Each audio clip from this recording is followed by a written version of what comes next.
Hello everyone and welcome to Truth Proof.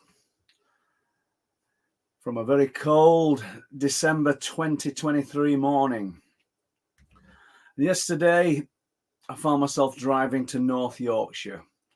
And it's amazing the amount of accounts and stories that it throws up as you're making that journey along the road. And in literally 15 miles, 4 or 5 stories came to mind that had been told over the years. And recently I'd been thinking about one from Hunmanby, a name and a location that crops up quite often in the research. And there was a few threads of the strangeness that runs through this account as I take us through the journey that this lady, her sister and her son took sometime between 2010 and 2012. I think in the account, as we were doing it live, I said 2010 to 2011, but that's kind of irrelevant and takes nothing away from the fact that they had this incredible experience. But they appear to have had missing time. So that's a factor that comes in, this time between the time that occurs when people are experiencing these things. And towards the end of the experience, if that's what we can say, because they went out pursuing what they'd seen, it had sort of captivated them so much. They see a huge white owl. And the owls figure in many people's accounts. So I'll jump right into it. And, you know, you'll pick up on these little similarities that run through so many accounts. Okay, thank you. Enjoy. We're just coming down now into the village of Hunmanby, but I'm going to go the back road into the village, and in front of us we've got Hunmanby Hall to our right, and I'm going to go back now between 2010 and 2011, and I've spoke about this recently on a podcast, and it's a lady, her sister and her son travelling home in their car late one evening, and they turn up this road where we're going now. And they've got the young son, who's, I think he's about 10 or 11 years old at the time.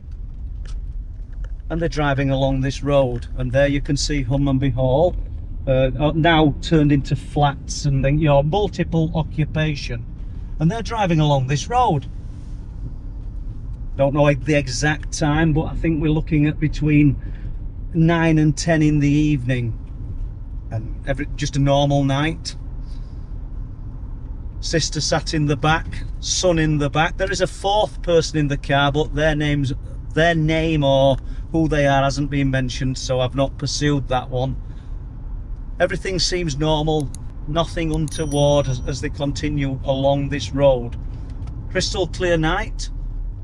See the stars. No moonlight, but it's a beautifully clear night. Just making their way home. I'm not even sure what they'd been doing. They continue along here. And it becomes interesting as they round this corner.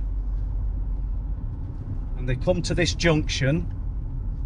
And they're going to take a left down into the village of Hunmanby, which is what we're doing now. And so they go down this hill, and you can see the sea straight out in front of you. So you know how far away you are, 2 to 3 miles away. And as they're going down this hill, they see a huge triangle coming towards them. Sister's so taken by what she's seeing, she winds the window down or uses the electric window, I don't know, and sits on the edge of the car door and stops looking up at this object as they approach this island that I'm coming to now. And there's no cars on the road, so they stay here, riveted to what they're looking at. They just park. And this object momentarily stops above the car. 3 lights on each corner and what the sister describes as a dome on the top. The next thing that they know, they're parked outside the White Swan pub in Hunmanby. A journey that should have took no more than 60 to 90 seconds in the car, and 30 minutes had passed. The son becomes very disturbed and starts crying and screaming, saying he wanted to go home. They decide then that they'll drop the son off home and drive out in the direction that they've seen this object. And once again, they round a corner because they're following some lights in a field that they've admitted they never seem to get close to. And suddenly a white owl presents in front of them, and they're that startled she like crashes the car into the curb. When they restart the car, the lights have gone and there's nothing else to be seen. Whether that's a coincidence or a byproduct of seeing this triangular shaped object, I guess we'll never know. But that is between 2010 and 2011. So I think an incredible story. So once again, if you like what we're talking about in these shorts and you want to hear more, just say so in the comments. Please press like and subscribe, and we'll leave it at that. Thank you.